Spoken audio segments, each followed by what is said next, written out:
And in the past hour, pro-Palestinian protesters have destroyed a painting of Lord Balfour at Trinity College, Cambridge. The British statesman paved the way for a Jewish state in the Middle East. Oh, my gosh. So those really are shocking, shocking pictures. And I understand that nobody's been arrested for that. When I first heard, I thought it was going to be one of these protests where they've put custard on it, but it will able to be, it'll be restored. Like when it's in a box or something. Yeah, it's but that's proper destruction. Obviously, if we hear anything more about this.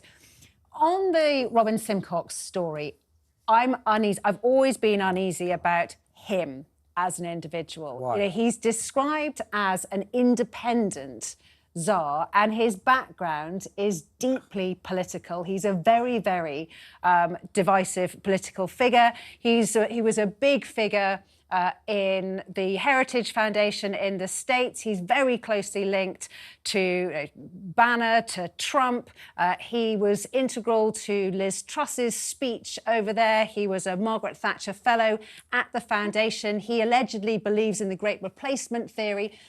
Now, you know, that's the replacement theory. Hang on a second. He's an official Home Office commissioner. Yes, and I don't think he should have been. And I don't think he should have been appointed. And when today on our show we had Paul Scully, who had to apologise for saying there are no-go areas for Jews in London and Birmingham. And the thing about that is, as Mr. Simcox confirms, it's true. Yeah. If we're going to just crush debate on this, we are never going to get anywhere. I don't think he's the right person for the job. The truth is, there are no-go areas in London and Birmingham, cities all over the country for Jews, and we've got to get real about this. And I don't think we should be undermining Mr. Simcox, who is an official advisor on extremism to the Home Office. Yes, he is, but I don't think he should have been appointed. Why? Well, that's just maybe, but they did appoint him, and he's making a very fair point. Are you saying what he's saying is not true? Yes or no? I would suggest that. I would suggest. Let's get this show started, shall we? Across the country, there are areas where lots of different groups of people feel. Yes. That I agree, JJ. Absolutely.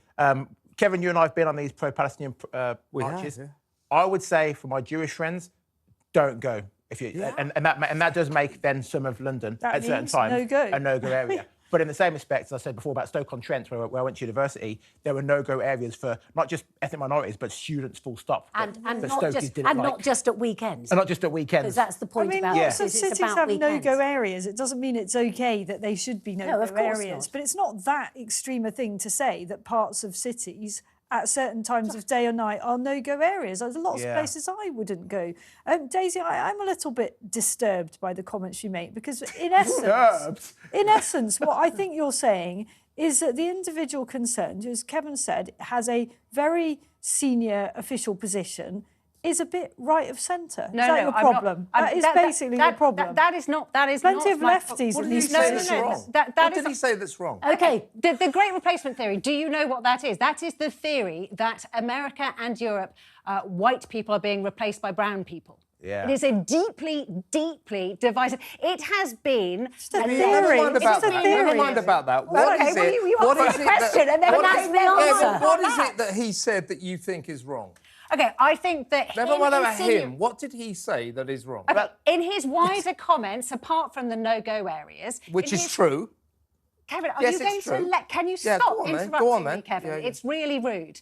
In his wider comments... I'm a really rude person, you know that. Yes, I know. It's why you're on this show. But in his wider comments... That's my role. He has basically said that Islamophobia doesn't exist and has never existed. That is very divisive. When you are trying to get social cohesion better, not worse, having an individual that holds those opinions, I think, is irresponsible. And I think he was appointed as part of this policy by the government to stoke up disagreement rather than making matters better. Hang on, that's absolutely ridiculous. Are you say. literally saying the government wants to... You just said the government wants to stoke up disagreement. I think Are that you saying certain individuals within the Home Office do not want anybody who's looking or do not want this man. You couldn't possibly ask this man, I don't believe, to be properly independent. His title is Independent Tsar, and I don't think he's independent. You're just waffling now. You are just waffling to justify what you said, that certain people in the government want to stoke up division.